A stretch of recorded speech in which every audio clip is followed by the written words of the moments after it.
Welcome. This is Lisa Tony Zonnefeld from Prolific Pulse Press LLC. Today we have Poet Talk with Sarah Merritt Ryan as we talk about her book, My Soul to Keep.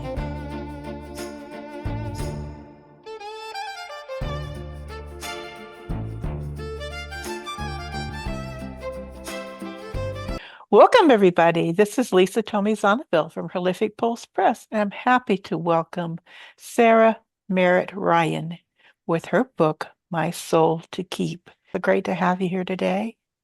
Yeah, thanks for having me. Oh, it's great to see you. I'm so excited about your book, My Soul to Keep. Faith in the midst of suffering leads to deliverance and praise. Folks, um, this book brings tears to my eyes as I was, reading it. So I was looking over the manuscript and considering publishing it. I thought, how could I not publish it? And when you see it, you'll see other people have read it, and not only did they write some recommendations in the front of the book, they also spoke to me, personally, and talked about how honored they were to be able to put something to a review in the front of the book because this book was so meaningful to everyone that read it. And I have a feeling it's going to be meaningful to everyone else that reads the book as well. But Sarah, tell me a little bit about yourself. Maybe like where you're from, maybe a little bit about what you do in life, and then let's talk about how this book came about. Well, I'm a proud native of Cary, North Carolina. I've lived in the area almost my entire life, except for a year elsewhere. So I definitely love the Raleigh-Durham area. Um, I'm as native as most people could be. It's a pretty transient area now, so someone who's actually a native of this area my age is very rare.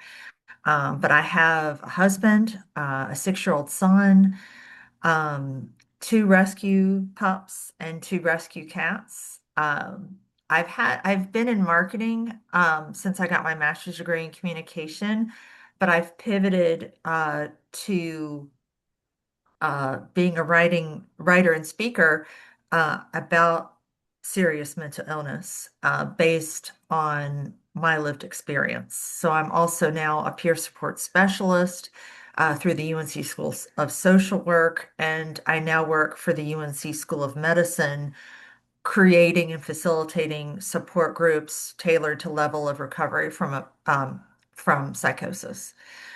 So a lot of my writing has to do with emotional recovery from psychosis. And when it comes to this book, My Soul to Keep, though, this book is about all forms of suffering. It's the piece of writing I have that is about my faith. And it's also the piece of writing that's not just about mental illness, it's about all forms of suffering. And so I think it's a book that really applies to everyone. And something else to know about you, Sarah, is that you're an artist. You actually designed the front and back cover of the book and did beautiful artwork inside. This book is broken into sections, and there are four sections. The first one is, oops, I didn't the correct one. Suffering, then faith, then deliverance, and then praise.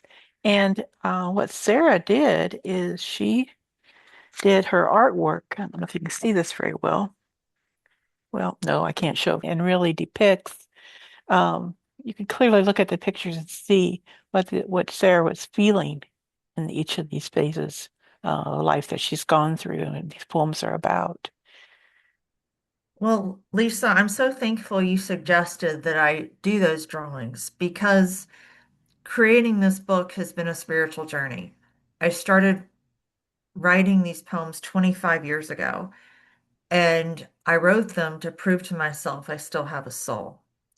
However, drawing has been the most basic form of expression for me even before I knew how to read and write. That was what I did when I was younger, when I was little. I was the girl who could draw.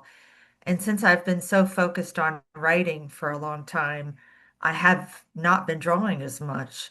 So I really appreciated the challenge to illustrate these different ideas through charcoal drawings, as it was really a spiritual exercise for me too, how to illustrate these concepts based on my original mode of expression and everything. And I really enjoyed drawing them. It was really meaningful. And I loved that my son could watch me draw them too.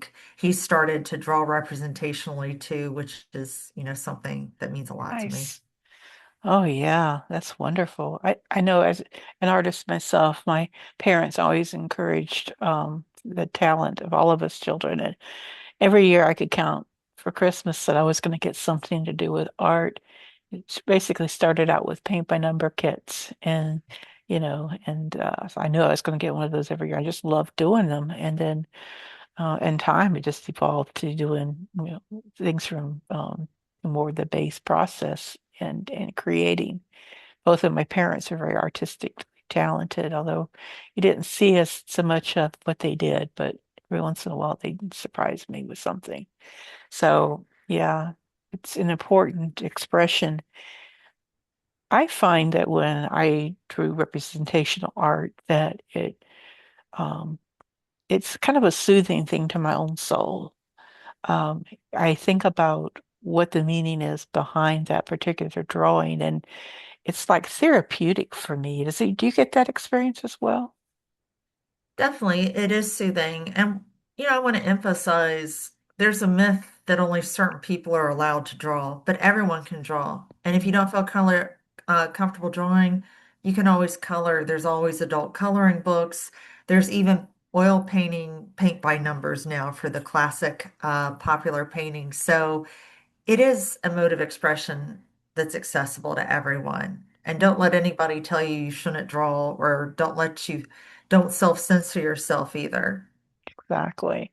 My daughter is a big fan of adult coloring books. She has a big stock of them that she'll carry with her whenever she goes somewhere with all her supplies. Just loves to do that. It's very, and it's lovely things that she comes up with, and thicker by number too, they even have. So that's great. Sarah, would you mind maybe reading a couple of your poems from the book?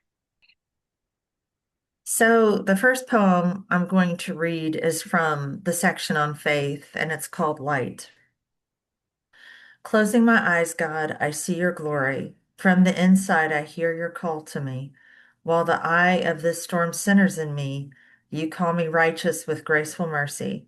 God, hold me steady until it ceases, until the pain is just a memory.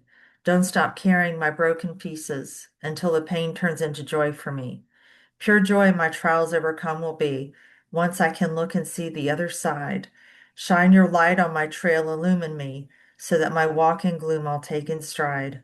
The light of my eyes, good mercy be. God, just fill the void in the rest of me. Beautiful, beautiful. I don't think I mentioned that your poems are sonnets, except for the very last poem in your book.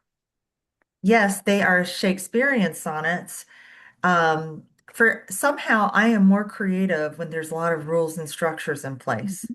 Go figure. But I need that to be my most creative.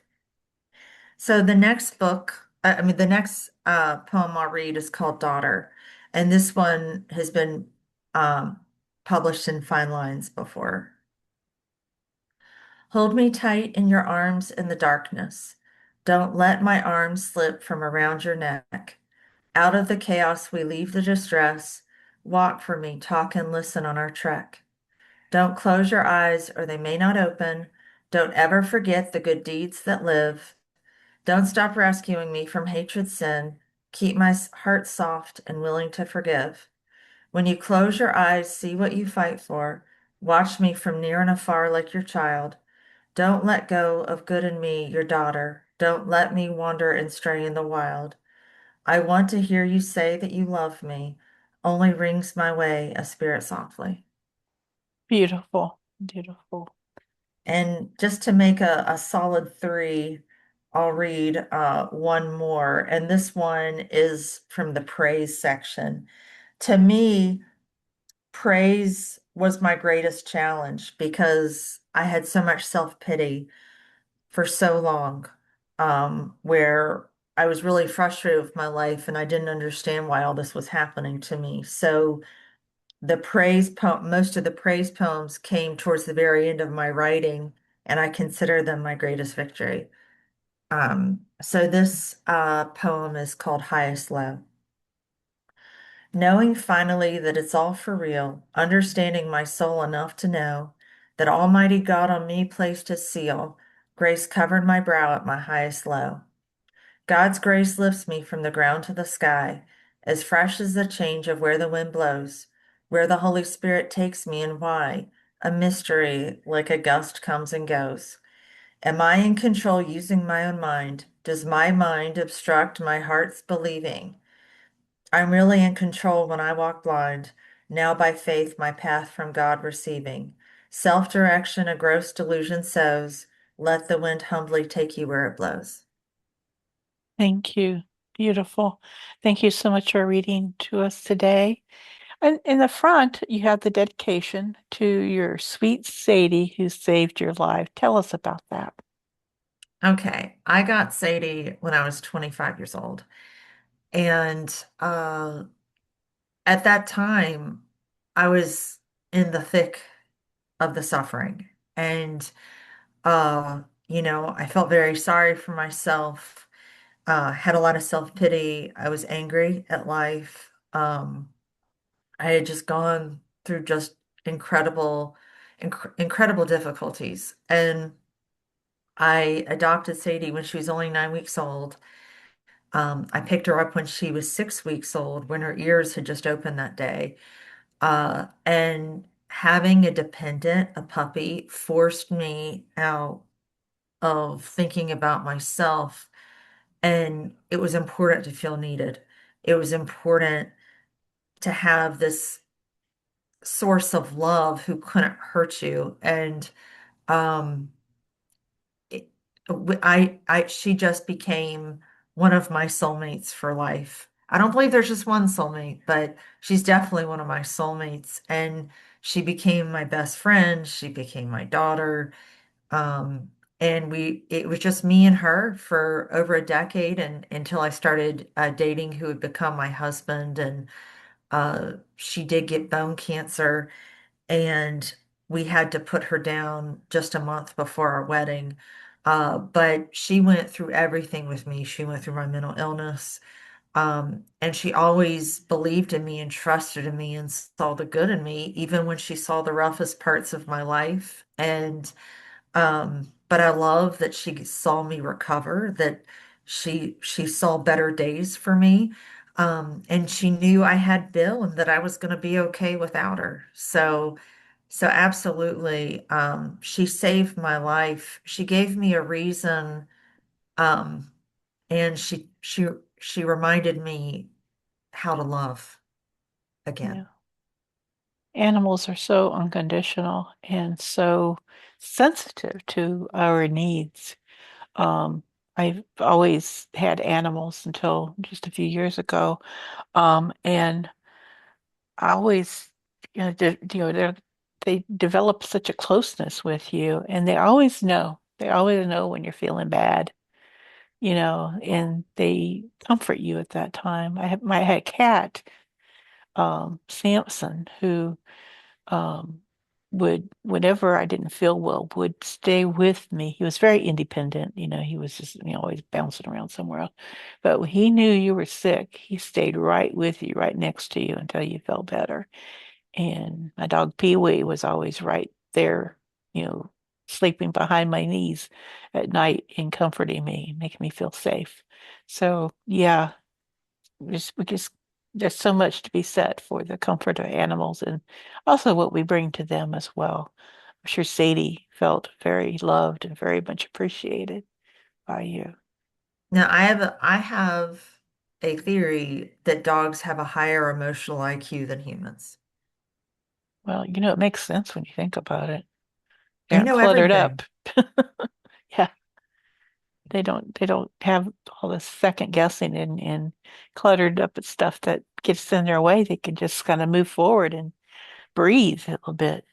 Right? There's so much noise going on in our lives, Mhm. and they just focus on what matters. Yeah, yeah, exactly. Yeah. So I think we can learn a lot from them. I really do.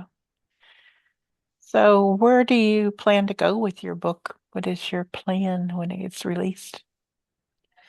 Well, I'm planning on having a book launch party um, in August in Raleigh, and it's a way for to catch up with friends, and if people in Triangle Association of Freelancers want to join, or the North Carolina Poetry Society, and Prolific Pulse Press authors, anybody is welcome to come, and I'll be signing copies and doing a poetry reading there, and I'll probably read at least one or two from each of the sections: suffering, faith, deliverance, and praise. Um, Oh, and then I plan to do consign books at independent bookstores um, in this region, and also do additional poetry readings. My wonderful. other goal is to write a few companion pieces related to this book in Christian publications. I think that's an excellent idea. Sounds like a great plan. Are you working on any other book projects right now? Absolutely. I'm in the final editing stages for my memoir, uh, which is currently titled The Scarlet S, the S being for schizophrenia. It's my story of schizophrenia, and it's different in the sense that it truly goes through the backstory, the environmental triggers that brought about this illness, and my experience of it. And then it really discusses, like no other book, the emotional recovery and what emotional recovery looks like, what it means to make sense and process what you've been through, and then, it still achieve life goals that I thought were no longer possible for me, like getting married and becoming a mother and rebuilding my career, even though after my third hospitalization, life looked hopeless, life looked meaningless. And in many ways, I feel like this poetry book is kind of like a companion book to my memoir. Mhm. In my earliest, in my darkest hours, there was a year or two there that, I just wanted to quit. I thought life was meaningless, and I was so angry at God. I was, I didn't think the life that God gave me was good enough. I expected better. I said I didn't sign up for this. But I had this prayer that I would pray that if I make it through this, I just want everything I've been through to not be random and meaningless. I want something good to come of this. And he made good on my bargaining with him, because I am making a difference with what I went Mhm. through my blog that I've had for 3 years on Psychology Today, my blog with Teva Pharmaceuticals, that are both on emotional recovery from psychosis. It's a topic that's not really covered, but I really bring attention to just how personally catastrophic this illness is from an emotional standpoint. And I give practical advice and wisdom on how to move forward emotionally. So yes, I am making something good out of my suffering and what I went through. And the poetry book is really the faith aspect of my emotional recovery that I don't speak as much about in the memoir. I look forward to reading your memoir. I think that'll be a very interesting book, and I think you're right. It makes a great companion to this book. It's gonna just do really go together. So, Well, well, I'm Sarah. really excited. I was just going to say, I'm really excited. I've been working with an independent editor, Leslie Wells, to really get this manuscript in the best shape it can be before I start submitting to university presses. So Mhm. we can all cross our fingers, hopefully, that there's a publisher who'll say yes. Yes.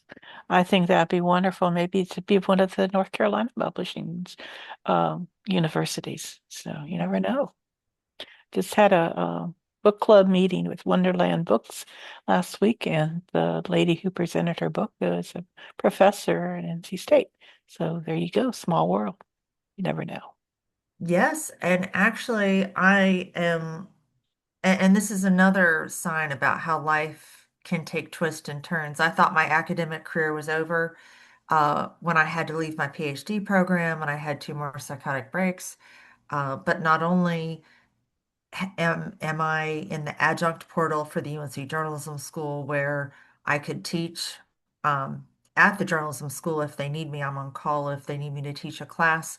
But I'm also starting a qualitative research study with a North Carolina State University professor from the department of my master's degree. And it's a qualitative study on disclosure for people with schizophrenia and why it is hard, and exploring different aspects of that and what could make disclosure of this illness easier. So I'm really excited about that work too. I am excited for you. I think that'll be wonderful. I just excited to see all these things happening in your life. It's evidence that your soul has been kept well. And I'm grateful for that. I'm grateful for you, Sarah, and I'm so glad that you came on here today. Best wishes with your book, and I'm looking forward to your launch. Thank you so much. Thank you, Lisa.